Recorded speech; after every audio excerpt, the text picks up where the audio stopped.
ఎప్పుడు చూసినా పథకాలు పంచివేటుడు, రిబ్బెన్లు కత్తిరించుడు, శంకు బండలకు పరదాలు గుంజుడు, నిత్య కళ్యాణం పచ్చతోరణం అన్నట్టే అవుతుంది ఏపీల. తాపకో సెంటర్ మంత్రి ఆంధ్రాకు పోయి ఎగిరబెట్టే పనులకు పచ్చ జెండా ఊపొస్తుండు. సీఎం బాబు సార్ కూడా జిల్లాల పొంటి కృషి కూర్చొని మరీ పనులు చేయిస్తుండు. మరి నడుమిట్ల మంత్రి లోకేష్ సార్ ఎక్కడ పోయిండబ్బా అని అనుకుంటే ఇగో పెట్టుబడులు తీసుకురానికి బయటి దేశం పోయిండట.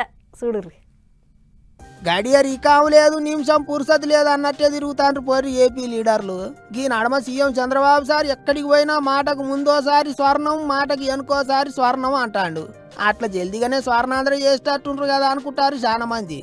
ఏటికంటే సెంటర్ మంత్రుల రాకడా పోకడా, స్టేట్ మంత్రులు ఊరూరు తిరుగుడా, పెద్దసార్లు దేశాలు పట్టుకొని తిరుగుడా, ఒక్కొక్కళ్ళు ఒక్కో లెక్కల పని చేస్తున్నారు.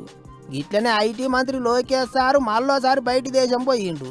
ఈసారి దక్షిణ కొరియా దేశంలో నడిచిన సారు మీటింగులు పెద్ద పెద్ద కంపెనీల ఓనర్లతో కూకొని వాళ్ళతోని అన్ని తీర్ల మాట ముచ్చట్లు చేసి ఏపీకి పెట్టుబడులు తీసుకొచ్చే ఎగురం చేసిండు సారు. బూట్లు తయారు చేసే షూ ఆల్స్ కంపెనీలతోని బగ్గసేపే ముచ్చట్లు నడిచినాయి. అవి చూడరి ఐటీ మంత్రి చేతులు పట్టుకొని మరి గీ బూట్లేంది ఏం కథ అని అన్ని తీర్ల చెకింగులు చేసిండు. ఆఖరికి 100 కోట్లతోని ఏపీలో ఓ బూట్ల కంపెనీ పెట్టనికే 2 దిక్కులోళ్ళు దస్కతులు చేసుకున్నారట. బూట్లంటే ఏదో తాల్తాపాసి అనుకునేరు. షూ ఆల్స్ కంపెనీ వాళ్ళు తయారు చేసే బూట్లల్లో ఏంటి ఓ చిప్పులు పెడతారట. ఆ చిప్పులు కాళ్ళ నొప్పులు పై నొప్పులు తక్క చేస్తాయట.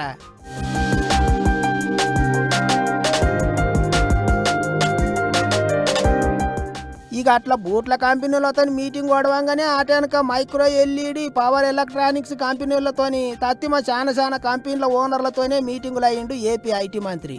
అన్ని తీర్ల సవలతులు ఉన్నాయి, అన్ని తీర్ల పర్మిషన్లు ఇస్తాం, రాండ్రి పెట్టుబడులు పెట్టుండ్రు అన్నట్టు అడిగిండట.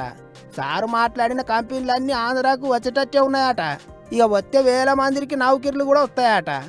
ఏపీ విలువ ఇంగిత పెరుగుతుంది అంటారు. ఏమైనా చిన్నగా లేదు కదా చిన్న సార్ రూబడి అనుకుంటారు ఇప్పుడు అందరూ.